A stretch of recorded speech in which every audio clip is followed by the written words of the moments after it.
ሰላም ጋይስ እንዴት ናችሁ? ደህና ናችሁ? እኔ የምላችሁ ሀይሚ በጣም የሚያሳዝን መልእክት ነው በነገራችን ላይ ያስተላለፈችው ማለት ነው። ፌስቡክ ፎሎ አድርጋችኋታል? ሄዱና ፎሎ አድርጓት። ለማንኛውም ማለት ነው ሀይሚዬ እንግዲህ በአይኔ ካላየው አላምን ብዬ እንጂ እኔማ ብዙ ነገር ሰምቼብህ ነበረ። ብዙ ሰዎች ነግረውኝ ነበር፣ መክረውኝ ነበረ። ግን አይኔ ካላየ አላምን ብሎኝ ነው። አንቺ ልጅ አሁንም እየተጠራጠርሽው ነው። ፈጣሪ ሆይ ተረጋጊ ማሬ። ሀይ አሁንም ሀይሚ ብሩኬን በቃ ከዚህ በላይ ምን የሚያሳምን ነገር ይገኝ ነው እያለች ያለችው። ይሄን ሁሉ ነገር አድርገኝ እንዴት ይቅር ልበልህ? ይቅር አልለውም አይነት ነገር ነው እየተናገረች ያለችው። እስካሁን ተመክሬ ነበር ግን አልሰማ ብዬ እንጂ ብላለች። አይ ሀይሚ ተይ እንጂ። ትዳር ላይ ያው ብዙ መቻቻል ያስፈልጋል፣ መረጋጋት ያስፈልጋል፣ ትግስት ያስፈልጋል እንጂ በንዴትማ የሚወሰን ነገር አይደለም እኮ ማሬ። ሀይ ተረጋጊ በይ። ይቅርታውንማ እንድትቀበዩ እንፈልጋለን። ሲቀጥል አሁን ሀይሚ ደግሞ ስትበርድ ብሩኬ ይግላል። እኛ እኮ ግራ ተጋባን። ተራ በተራ እኮ ነው እየጋሉ ያስቸገሩ ጋይስ። ሁለቱ ወይ እንደ ይበርዱ ወይ እንደ ይግሉ ወይ እንደ ግላችሁ የምር ጸብ አድርጉትና ሶስተኛው ዓለም ጦርነት ይፈጠርና ይለይላችሁ። ካለበለዚያ ግን ብሩኬ ሲበርድ ሀይሚ ትግላለች። ሀይሚ ስትግል ደግሞ ብሩኬ ይበርድና ይቅርታ ይጠይቃል። እግሯ ላይ ይወድቃል፣ ይንፈዳፈዳል ምናምን። ሀይሚ ደግሞ ይቅርታ ብላ ስትጠይቀው እጇን መንጥቆ ከክላሱ ጉጭ ብሎ አባሮ ይልካታል። እነዚህ ልጆች እንዴት ነው የሚግባቡ ጋይስ? ምን አይነት እዳ ነው እናንተ? እና ሁለቱ ግራ ጋቡን። ሀይሚ ይቅርታ ስትል ብሩኬ ይግል እንትን ሌላ ይነሳበታል።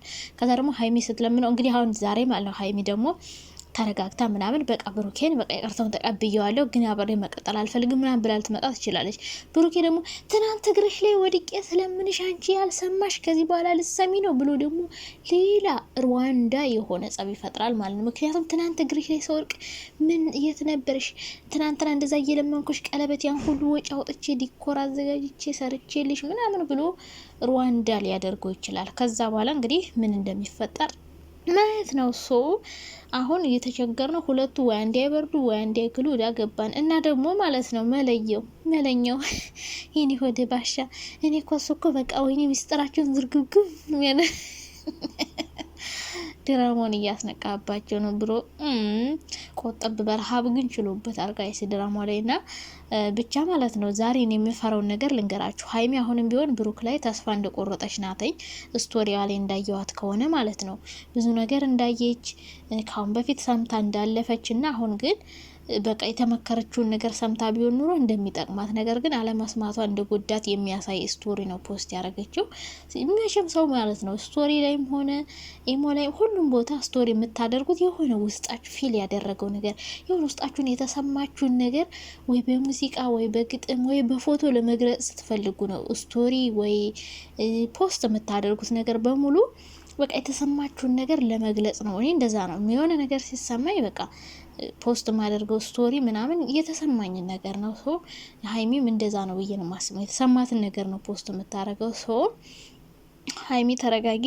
ሌላኛው ፍራቼ ልንገራችሁ። ሀይሚ አንደኛ ይቅርታውን ተቀበለዋለች፣ ግን አብሬ መቀጠል አልፈልግም ልትል ትችላለች። እንደ እህትና እንደ ወንድም ነው ያለች። ትናንትናም እስከሚለይለት ድረስ እንደዛ ንቆይ እያለች ነው ሀይሚ ማለት ነው። ምንድነው እያለች ያለችው? ይቅርታን እቀበላለሁ ግን ሲስተርሊ ብራዘርሊ አብረን እንሆን፣ እንደ ፍቅረኛ አክት ማድረጉን ግን እንተወው አይነት ነገር ነው። 3 ወር ሞልቶ ልጅቷ ትክክለኛው ነገር እስከሚታወቅ ከዛ በኋላ አብሬ ሆናለሁ አይነት ነው። ከዛ በኋላ ደግሞ ሀይሚ እንደዚህ ቆይተው አብሬ ልውን ብትለው ብሩኬ ያኔ አላመንሽኝም፣ ያኔ አብረሽኝ አልሆንሽም፣ ያኔ ልጅ ኑሮኝ ለምንድነው አብረሽኝ አልሆንሽ ብሎ ደግሞ ሌላ መቃቃር ሊመጣ ይችላል። ሀይሚን ሁሉንም ትታ ብሩክን ይቅርታው እንድትቀበለው ፈልጋለሁ። ምክንያቱም ብዙ ሰው ይጣላል፣ መጣላቱ አይቀርም እኮ ጋይዝ፣ ሰው ይጣላል። አንዴ ስህተት ሰርቷል። ስህተቱን ያው ብዙ ጊዜ ስህተት እየደገመ ሄዷል። ሀይሚ ይቅርታ አድርጋ ካልመለሰችው እንደ ባለፈው ነገሮችን እስከ መጨረሻው ሊያበላሸው ይችላል። ብሩኬ ዛሬ በርዶ ካልመጣ፣ ሀይሚ ዛሬ ተረጋግታ ስትመጣ፣ ብሩኬ ደግሞ ግሎ ሌላ ሰው ሆኖ ከመጣ በቃ ካላስ ነገሮች ተበላሹ። ግን ዛሬም ብሩኬ ይቅርታ ከጠየቃት እዛው ከሆነ እኔ እንደውም በንዴት አዲስ አበባ ይመለሳል ብዬ ነው የምፈራው። ብሩኬ ማለት ነው በንዴት ወደ አዲስ አበባ ይመለሳል። ምክንያቱም ገና አልፏል። ከዚህ በኋላ እዛ ምንም አይሰሩም። ወደ አዲስ አበባ ነው የሚመለሱ። ድሮ የሚሄዱት እስከ ገና ስራ ሰርተን እንምጣ ነው። አሁን ገና አለፈ፣ በዓል አለፈ፣ ካላስ በዓልን ካሳለፉ ወደ አዲስ አበባ ነው የሚመለሱ። ከዛ በኋላ ደግሞ ለፋሲካ ነው ወደ አዲስ አበባ የሚመለሱት ማለት ነው። በንዴት ሀይሚን ትቷት ብቻ እንዳይሄድ ነው የምፈራው። ትቷት ከሄደ ደግሞ ሌላ ጦርነት ነው። እንዴት ናችሁ? ደህና ናችሁ? በጣም ደህና እግዚአብሔር ይመስገን። ዛሬ በአዲስ ነገር ከቸች ብለናል። ለቤታችን አዲስ ከሆናችሁ ላይክ፣ ሼር፣ ሰብስክራይብ አድርጉ። ሀሳብ አስተያየት ካላችሁ ደግሞ በኮሜንት አስቀምጡልኝ ማለት ነው። እንግዲህ ሀይሚና ብሩክ ከተጣሉ ብዙ ቀናትን እያስቆጠሩ ነው። ሳምንታትን አስቆጥረዋለኝ። እንግዲህ እነዚህ ልጆች መጨረሻቸው ምንድን ነው? እንግዲህ የምናየው ነው የሚሆነው። ግን አሁን ላይ ያሉበት ሁኔታ ግራ ያጋባል ጋይስ። ብቻ የወደፊቱ ለመገመት ይታረቃሉ አይታረቁ የሚለው ነገር ለመገመት በጣም ከባድ ነው። ምክንያቱም በየቀኑ አዳዲስ ነገር ነው የሚፈጠሩ። አሁን ዛሬ ሰላም ሆኗል፣ በቃ ነገ ይግባባሉ። ሀይሚም ትንሽ ተረጋግታለች፣ ብሩኬም ተረጋግቷል ስንል ወይ ብሩክ ወይ ሀይሚ ሌላ ስህተት። ሀይሚ እንኳን ብዙ አትሳሳትም፣ ብሩኬ ሌላ አሁን ዛሬ ሌላ ችግር ነው የሚፈጥረው ብዬ ነው። ወይ ከዩ ጋር ይመጣል ወይ ብቻ ሀይሚን የሚያስደብራትን ነገር ያደርጋል። ለምን በተለይ ትናንትና ተንበርክኮ ለምን ይቅርታ ጠይቃት እያሉ ብዙ ኦዲየንሶች ክብር አይወድላትም እሷ ስትለመን እንትን አይላትም ምናምን እንደዚህ አይነት ነገሮችን እያላቸው ስለነበር ይሄ ነገር ደግሞ ነገሮችን የባሰ ያባብሳል። ከዚህ በላይ እሱ ሌላ ነገር እንዲሰራ ነው የምታደርጉት። እንደዚህ ተንበርክኬ ይቅርታ ጠይቂያት እሷ ኮርታ ትሄዳለች፣ እግሯ ስር ወድቄ ጥላኝ ትሄዳለች። እንደዚህ እየለመንኳትን ጥላኝ ከሄደች በቃ ምንም ነገር አላደርግም ብሎ በንዴት ማለት ነው ተነሳስቶ ወይ ጥሏት አዲስ አበባ ይሄዳል ወይ የሆነ ነገር ያደርጋል ነው ብዬ የማስበው። እዩ እንግዲህ ከህይወታችሁ ወጥቻለሁ ብላለች። እሷ ደግሞ ምን ታደርጋለች መሰላችሁ? መታ ወይ ወንድም ስላስፈራራኝ ነው ልትል ትችላለች፣ ወይ እንድትታረቁ ፈልጌ ነው ልትል ትችላለች። ብቻ እዩም ቢሆን እስከምትወልዱ ድረስ ከህይወታቸው አትወጣም። በአጠቃላይ ያኛውን ታቅለሰለሰች። አሁን ነገ መታ ደግሞ አይ እኔ የልጄን አባት አልሰውም አልለቀውም፣ የልጅ አባት ነው የልጅ አባት ሊሆን እፈልጋለሁ ልትል ትችላለች። ስለዚህ እነዚህ ልጆች አሁንም ሀይሚ ይቅርታን አልቀበልም ብላ እንደ ፍቅረኛ ነው ሆኖም ካለች እዩም አትፈተውም። ሲቀጥል ደግሞ እነዚህ የሚደውሉ ሰዎች ቴክስት የሚያረጉለት ብሩክ ቴክስት ያረጉልኛል ብሎ የጻፈላቸው ሰዎች ማለት ነው። እነዚህ ሰዎች አሁንም ቢሆን አይፈቱትም። እችን ክፍተት ተጠቅሞ ብዙ ነገር ማድረግ ይፈልጋሉ። በጣም ብዙ ነገር ሊያደርጉ ይችላሉ። ሀይሚ ሊያስፈራሩ ይችላሉ።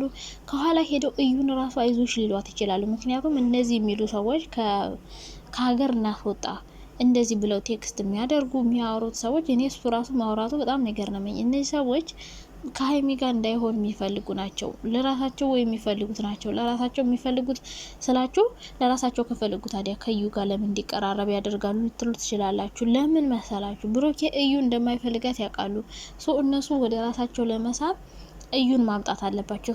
እዩ ብዙ ነገር እንድታደርግ ሊገፋፏት ይችላሉ። ከዛ በኋላ እሱን ከሀይሚ እንዲረቅ ደግሞ አንድ ሰው የሆነ ሰው አለው ከተባለ የሆነ ነገር ተስፋ ካደረገ ለሀይሚ ማድረግ ያለበትን ነገር ሊያደርግ ይችላል። ለምሳሌ ቅርታ መጠየቅ እየነበረበት የራሷ ጉዳይ ሌላ ሰው ይዛለው ብሎ ቢተዋት እነዛ ሰዎች የሆነ ሰዓት አይኖሩም። ግን እችን የሚወዳትን ልጅ ብዙ መስዋዕት የከፈለችለትን እንደዋዛ ያጣታል ማለት ነው። ስለዚህ አሁንም ቢሆን አስተያየት ስትሰጡ የሚያስታርቅ አስተያየት ስጡ።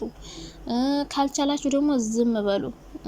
ከዛ ውጭ ግን ብሩኬ ተረጋግተህ አሁንም ይቅርታ ማለት አለብህ። በችኮላ ማይሆን ነገር ካደረገ ብሩክ ነገር ተበላሸ። ሀይሚ ደግሞ ይቅርታውን ተቀብለሽ በቃ ከ3 ወርም ቢሆን እንደ ፍቅረኛ መቆየት አለባችሁ። ለምን መሰለሽ አሁን እንደ እህቴ በቃ እውነቱ ካልወጣ ብለሽ ይቅርታን አልቀበልም አሳዝነኛል ስትይ አልቀጥልም አብረህ ብለሽው ያኔ ግን ልጁ የሱ ባይሆን ያኔ አብሬ ልሁን ስትይው እሱ የሆነ ነገር ይሰማዋል። አይ የሆነ ችግር ቢኖር ቢለካ አብራኛ አትሆንም። ምክንያቱም የምትወዱ ሰው መጥፎ ጎናችሁም ጥሩ ጎናችሁንም ሸፍኖ እንዲይዝ ነው የሚፈለገው እና እንደዚህ አይነት አስተሳሰብ በውስጡ ይመጣበታል ብዬ አስባለሁ። ብሩኬ ሰው ሀይሚ አሁን እንደ ፍቅረኛ አብራ ብትቀጥል በኋላ አሪፍ ይሆናል ከሱ ጋር ለመቀጠል።